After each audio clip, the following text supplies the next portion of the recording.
السلام علیکم۔ یہ ایک بڑا اہم سوال آیا ہے کہ کیا اللہ نے عقل استعمال کرنے کا حکم دیا ہے؟ یاد رکھیے کہ قرآن کا سب سے بڑا مطالبہ ہی عقل کا استعمال کرنا ہے۔ تو آئیے آج ہم اسی حوالے سے دیکھتے ہیں، تو میں کم از کم 3 جگہ سے آپ کو واضح کروں گا تاکہ بات بھی سمجھ میں آ جائے اور وضاحت بھی ہو جائے۔ تو پہلے آپ کے سامنے مروج روایتی ترجمہ ہی پیش کروں گا اور پھر اس کی حقیقی فہم کو آپ کے سامنے لے آئیں گے تاکہ اللہ کا حکم بھی واضح ہو جائے اور سمجھنے میں بھی آسانی ہو کہ اللہ نے سمجھنے کے لیے عقل استعمال کرنے کا ہی حکم دیا ہے۔ یہ نہیں کہا کہ اپنے بڑوں سے، اپنے آباء و اجداد سے یا کسی کی تقلید کر کے چل دینا۔ تقلید پرستی قرآن کو اصول نہیں ہے۔ تو سب سے پہلے آئیے سورہ البقرہ اور اس کی آیت نمبر 44 دیکھنا، 2 کی 44۔ کیا تم لوگوں کو نیکی کا حکم دیتے ہو اور اپنے آپ کو بھول جاتے ہو، حالانکہ تم پڑھتے ہو کتاب، کیا پھر تم سمجھتے نہیں؟ یہ ہے مروجہ روایتی ترجمہ۔ اگرچہ اس ترجمے سے بھی یہ واضح ہے کہ لوگوں کو نیکی کا حکم دینے کے بجائے اپنے آپ کو بھی دیکھا کریں، اپنے آپ کو نہ بھول جائیں، کیونکہ آپ تو کتاب پڑھنے کے دعوے دار ہیں، تو پھر خود کیوں نہیں سمجھتے؟ تو بہرحال دیکھیے اس آیت میں اللہ کیا رہا ہے، اَتَأْمُرُونَ النَّاسَ بِالْبِرِّ، کیا تم معاملات دیتے ہو لوگوں کو نیکی کا، وَتَنْسَوْنَ أَنفُسَكُمْ، اور تم بھلا دیتے ہو اپنی سوچ کو، اپنی نفسیات کو، وَأَنْتُمْ تَتْلُونَ الْكِتَابَ، اور یہ کہ تم سمجھ کر پڑھتے ہو الکتاب، أَفَلَا تَعْقِلُونَ، کیا پس نہیں تم عقل رکھتے ہو؟ تو دیکھیے اللہ نے کتنی وضاحت سے بتایا ہے کہ لوگوں کو تم اگر نیکی کے معاملات دے رہے ہو تو اپنی سوچ کو مت بھولو، اپنے آپ کو مت بھولو، اپنی نفسیات کو مت بھولو۔ کس لیے کہ تم الکتاب کو سمجھ کر پڑھ رہے ہو۔ تو کیا تمہارے پاس عقل نہیں ہے؟ عقل استعمال کر کے ہی تو آپ اللہ کی کتاب کو سمجھ کر پڑھ رہے ہیں۔ اگر عقل نہیں استعمال کریں گے تو کیسے سمجھیں گے؟ اللہ کے احکامات کو جب تک سمجھیں گے نہیں، اس پر عمل کیسے کریں گے؟ اور سمجھنے کے لیے عقل کا استعمال ضروری ہے۔ تو ایسا ہے ہی نہیں کہ اللہ نے کہہ دیا کہ تم ایسے ہی آنکھ بند کر کے کسی کے پیچھے چل دینا۔ اللہ نے یہ ہرگز نہیں کہا کہ اپنے آبا کی تقلید کرنا، کہ جیسے چلا آ رہا ہے ویسے ہی ہم بھی چل رہے ہیں، ہمارے بڑوں میں ایسے ہی چلتا رہا، ہمارے ملک میں ایسا چلتا رہا، ہماری فقہ میں ایسا چلتا رہا، ہمارے مسلک میں چلتا رہا۔ یہ سب چیزیں اللہ کے آگے ناقابل قبول ہیں۔ اللہ کہہ رہے کیا ہم نے تمہیں عقل نہیں دے رکھا تھا؟ کیا تمہارے پاس ہدایت کی کتاب نہیں تھی؟ اپنی عقل استعمال کرتے ہوئے کتاب میں غور و فکر کرتے، تدبر کرتے، سوچتے سمجھتے۔ تو جس طرح تم لوگوں کو نیکی کا معاملہ دے رہے ہو تو اپنی نفسیات کو، اپنی سوچ کو کیوں بھول رہے ہو؟ تمہارے پاس الکتاب موجود ہے، اسے سمجھ کر پڑھتے ہو، پڑھاتے بھی ہو، تو تم عقل کیوں نہیں استعمال کر رہے؟ اب آئیے دوسری جگہ، اس کے لیے آپ آ جائیے سورہ یونس اور اس کی آیت نمبر 99 اور 100، 10 کی 99 اور 100۔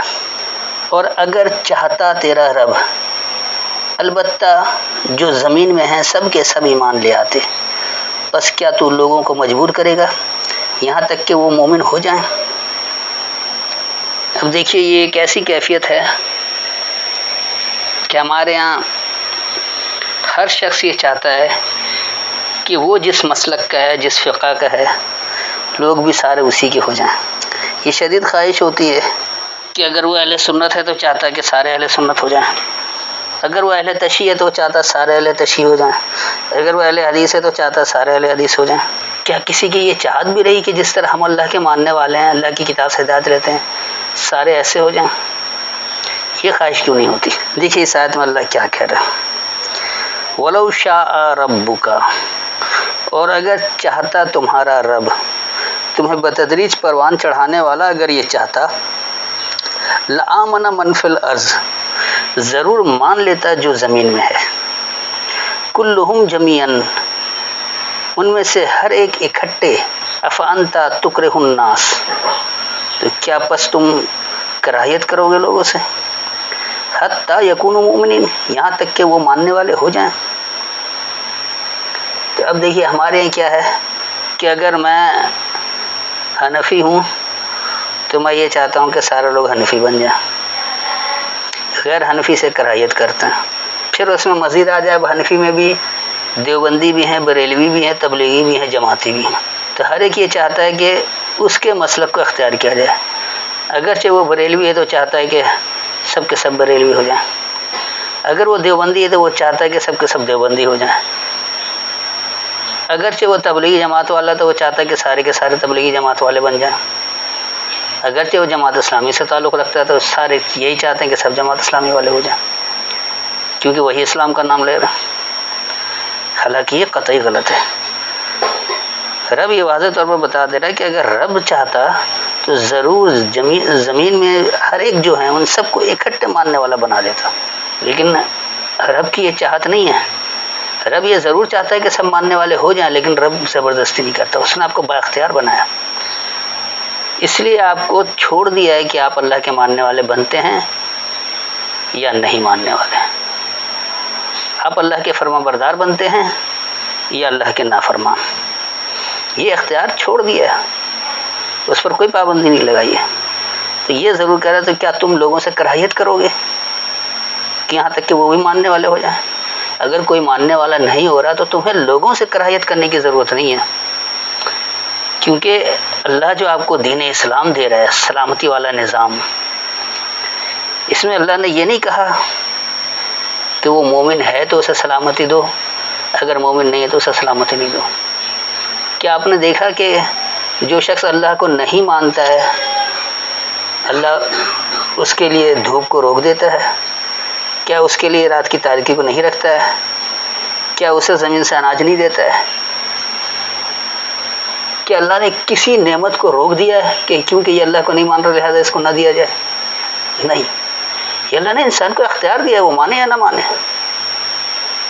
لیکن اللہ کسی کے لیے کچھ روکتا نہیں ہے. یہ انسان ہے زمین میں جو الہ ہونے کا دعویٰ کرتا ہے، جو حاکمیت کا دعوے دار ہے، یہ قبضہ کر لیتا ہے اور پھر وہ روکتا ہے کہ فلاں کو دیا جائے فلاں کو نہ دیا جائے. آپ آج کی مثال دیکھ لیں. آج دنیا بھر میں امریکی وہ قوم ہے جو چاہتی ہے کہ تمام دنیا کی نعمتیں امریکیوں کے لیے ہو، غیر امریکی کو نہ دیا جائے. خود ایٹمی صلاحیت رکھتے ہوئے اور ایٹمی جنگ کرنے کے باوجود بھی اپنے آپ پر پابندی نہیں لگاتا کہ ہم اب ایٹمی ہتھیار نہیں بنائیں گے، ہم تلف کر دیں. نہیں، حالانکہ وہ ایٹم بم چلا چکا ہے. جاپان کے شہر ہیروشیما ناگاساکی کو ایٹم بم سے تباہ کر چکا ہے. اسی طاقت کے بلبوتے پر وہ سپر پاور بنایا. لیکن وہ یہ چاہتا ہے کہ غیر امریکی قوم نہ رکھے. ایران کو ایٹمی ہتھیار رکھنے سے کسی طور پر بھی تیار نہیں ہے. کیوں؟ امریکی قوم کے برابر کھڑی ہو جائے گی، امریکہ کی دھانس دھاندلی ختم ہو جائے گی. تو یہ جو زمین میں الہ ہونے کا دعوے دار ہے کہ اللہ کی حاکمیت کا انکار کر کے امریکی حاکمیت کا اعلان کر رہا ہے کہ دنیا میں امریکی حکم چلے گا، تو کیا اس کے احکامات ہر جگہ چل سکتے ہیں؟ یہ اللہ نہیں ہے کہ اس کی حاکمیت ہر جگہ چلے. اگر واقعی امریکہ دنیا بھر میں حاکمیت کا سوچتا ہے کہ اسی کا حکم چلے تو ذرا وہ سورج کو نکلنے سے روک کر تو دکھائے، ذرا وہ رات کو آنے سے تو روک کر دکھا دے، وہ دن کی روشنی کو تو مان کر کے دکھا دے. کیا وہ اللہ کے زمین سے نکلتے ہوئے خزانوں کو روک سکتا ہے؟ تیل کی دولت پر جس طرح وہ قبضہ کرنا چاہتا ہے، کیا وہ ساری دنیا کی معدنیات پر بھی قبضہ کر لے؟ اللہ نے حکم نہیں دیا، نہ اللہ کا ہی ہوتا. تو جو تمہاری طرح یہ نہ ہو اس سے کراہیت کرنا یہ اللہ کا حکم نہیں ہے. اللہ صاف لفظوں میں بتا دے رہا ہے کہ اگر رب چاہتا تو زمین میں جتنے ہیں ہر ایک کوئی اکٹھے ضرور ماننے والا ہو جاتا، لیکن وہ نہیں ہے. اس کے باوجود اللہ اسے سب کچھ دے رہا ہے، کچھ نہیں روک رہا ہے. اس لیے وہ ہمیں حکم بھی یہی دے رہا ہے کہ کیا تم لوگوں سے کراہیت کرو گے یہاں تک کہ وہ بھی ماننے والا. اگر نہیں مان رہا تو تم اس سے کراہیت کس وجہ سے کر رہے ہو؟ کیا وہ انسان نہیں ہے؟ انسانیت کا درس اللہ دے رہا ہے. کہیں بھی آپ کو نفرت نہیں ہونی چاہیے، کراہیت نہیں ہونی چاہیے. انسان ہے، آپ ہر جگہ اس کا ساتھ دیں. جس طرح آپ کو حق ہے کہ آپ اللہ کی نعمتوں کو اپنے زیر استعمال رکھیں، اپنے قوم کے لیے فائدہ مند بنائیں، ایسی دنیا کی ہر فرد کو یہ اختیار ہے کہ اللہ کی نعمتوں کا فائدہ اٹھائے، خود بھی اور لوگوں کو بھی دے۔ تو یہ ایسا ہے ہی نہیں کہ اللہ نے کہیں منع کر رکھا ہے کہ اگر وہ ماننے والا نہ ہو تو اسے ختم کر دو، اسے کراہیت کرو۔ اللہ تو کراہیت کرنے سے منع کرتا ہے، نفرت کرنے سے بھی منع کرتا ہے۔ پھر کیسے ہو سکتا ہے کہ وہ اللہ جو برا محسوس کرنے سے بھی منع کر رہا ہے وہ قتل و غارت گری کا حکم دے؟ یہ اللہ کی تعلیم ہے ہی نہیں۔ اس کے بعد اگلی آیت آئیے اللہ کہہ رہا ہے کہ اور کسی شخص کے لیے اپنے اختیار میں نہیں کہ وہ اللہ کے اذن کے بغیر ایمان لے آئے، اور وہ ڈالتا ہے کفر کی گندگی ان لوگوں پر جو عقل نہیں رکھتے۔ اب دیکھیے اس ترجمے کے روح سے سارا الزام اللہ پر ڈال دیا۔ یہ کہہ رہے کہ کسی شخص کے لیے اختیار ہی نہیں کہ اللہ کے اذن کے بغیر ایمان لے آئے، یعنی اس کا مطلب جو لوگ ایمان نہیں لا رہے ہیں تو اس میں اللہ کی اذن نہیں ہے، اللہ کی اجازت نہیں ہے۔ تو جب اللہ اجازت نہیں دے رہا ہے، اللہ نہیں چاہ رہا کہ ایمان والے بنے، تو آپ کون ہوتے دعوت کرنے والے؟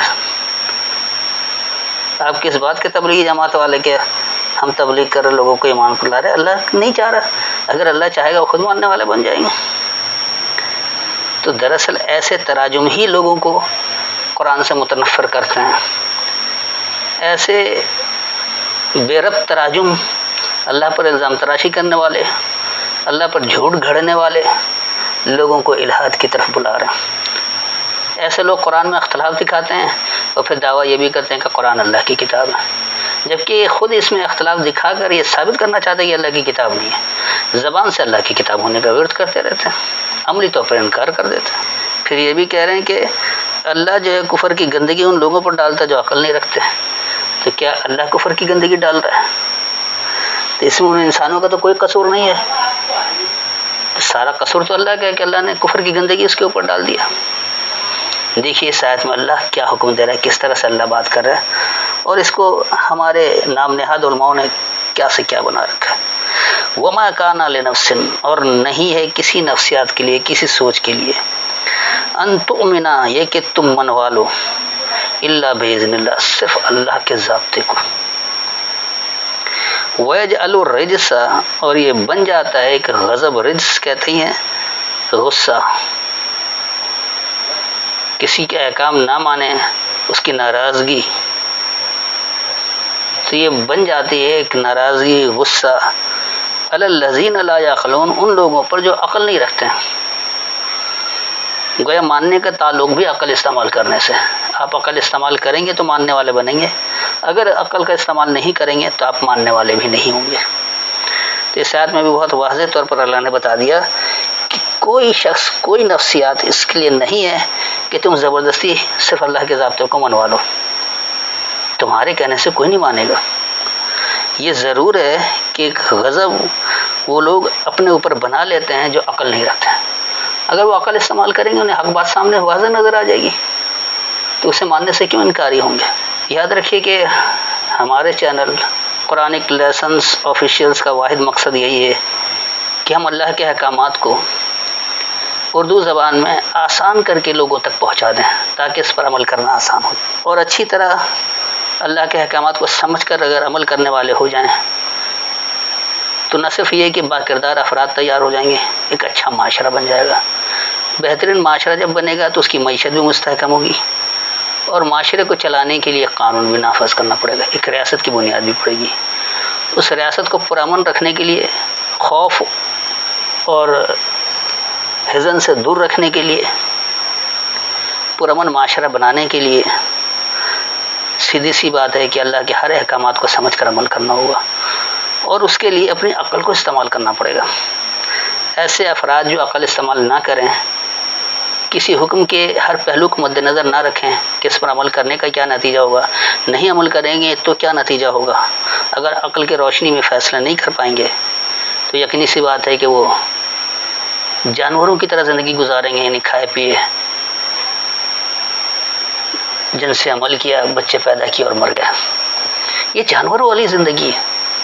خاص طور پر آج کا جو مسلمان معاشرہ ہے یہ تو مکمل جانور ہے، کھاتے پیتے ہیں، جن سے زندگی گزارتے ہیں، بچے پیدا کرتے ہیں اور مر جاتے ہیں۔ باکردار بننا، اچھا معاشرہ بنانا، بہترین معیشت کی بنیاد رکھنا، ایک پرامن ریاست قائم کرنا، دنیا کو سلامتی والا نظام پیش کرنا، یہ سب تو خواب و خیال رہی ہے، اس کی طرف دھیان ہی نہیں جاتا۔ کیسے اللہ کے ماننے والے؟ تو کم از کم آپ وہ افراد جو ہمارے درس کو بغور سنتے ہیں اور یہ سمجھتے ہیں کہ واقعی ہم اللہ کی بات کو بہتر انداز میں آپ تک پہنچا رہے ہیں، تو کم از کم آپ ان لوگوں تک اسے پہنچانے کی ضرور کوشش کریں جو صرف قرآن سے ہدایت لینا چاہتے ہیں۔ تو اس طرح اس کار خیر میں، اللہ کا فرما بردار بنانے میں، مسلم معاشرہ بنانے میں آپ کا بھی حصہ شامل ہو جائے گا کہ آپ کے کسی بات تک پہنچانے سے اگر کوئی اللہ کا ماننے والا بن جاتا ہے اور اس معاشرے کا حصہ بن جاتا ہے، اپنے کردار کو سنوار لیتا ہے، جو کچھ اللہ چاہتا ہے اس کے تحت کوئی جماعت بن جاتی ہے، کوئی کوشش شروع ہو جاتی ہے، کوئی ریاست قائم ہو جاتی ہے، تو آپ بھی اللہ کے یہاں سرخرو ہوں گے۔ تو صرف اتنی سی گزارش ہے کہ صرف اپنے آپ تک محدود نہ رکھیں، زیادہ سے زیادہ ہم خیال لوگوں تک اس کو پہنچانے کی کوشش کریں تاکہ لوگ اللہ کے احکامات کو اچھی طرح سمجھ کر عمل درآمد کر سکیں۔ تو بہرحال ان آیتوں میں بھی اللہ نے ایک تو نفرت کرنے سے منع کیا کہ آپ کسی سے کراہیت نہ کریں، نفرت نہ کریں، رب چاہتا تو ہر ایک کو ہدایت دے دیتا، اور یہ کسی بھی سوچ کے لیے یہ ممکن ہی نہیں ہے کہ آپ صرف اللہ کے ضابطے کو منوا لیں۔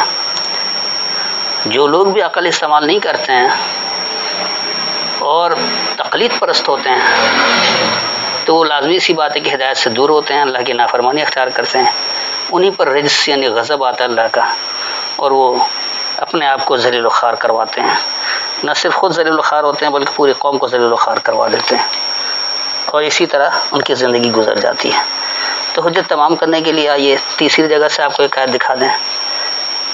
آئیے اب سورہ الزمر اور اس کی آیت نمبر 9، 39 کی 9۔ جو رات کی گھڑیوں میں عبادت کرنے والا ہے، سجدہ کرنے والا ہو کر اور قیام کرنے والا، اور وہ آخرت سے ڈرتا ہے اور اپنے رب کی رحمت سے امید رکھتا ہے، آپ فرما دیں کیا برابر ہیں وہ جو علم رکھتے ہیں اور وہ جو علم نہیں رکھتے؟ اس کے سوا نہیں عقل سلیم والے ہی نصیحت قبول کرتے ہیں۔ یہ ہمارا مروجہ روایتی ترجمہ ہے۔ اب دیکھیں ہاں اللہ کیا کہہ رہا ہے، اس کو سمجھ جائیں۔ امن ہوا قانتن، کیا جو وہ مکمل فرما بردار ہے، قانت کہا جاتا ہے جتنا کہا گیا اتنا ہی عمل کرنا، نہ اس میں کچھ اضافہ نہ کچھ کمی کرنا، تو یہ لوگ قانت کہلاتے ہیں، یعنی مکمل فرما بردار۔ تو اللہ نے جتنا کہا اتنا ہی کرتے ہیں، وہ اقیم الصلاۃ کو اقرأ الصلاۃ نہیں بناتے ہیں۔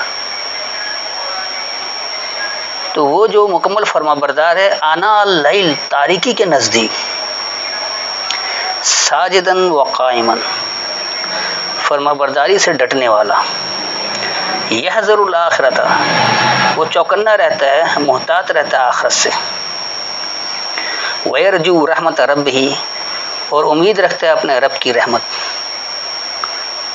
قل هل يستوي الذین یعلمون، کہو کیا یہ برابر ہیں وہ لوگ جو یہ علم رکھتے ہیں، والذین لا یعلمون، اور لوگ جو یہ علم نہیں رکھتے ہیں۔ انما یتذکر، بے شک جو یہ یاد دہانی ہے، اولو الالباب، مغز کی قوت والوں کے لیے، یعنی عقل مندوں کے لیے ہے۔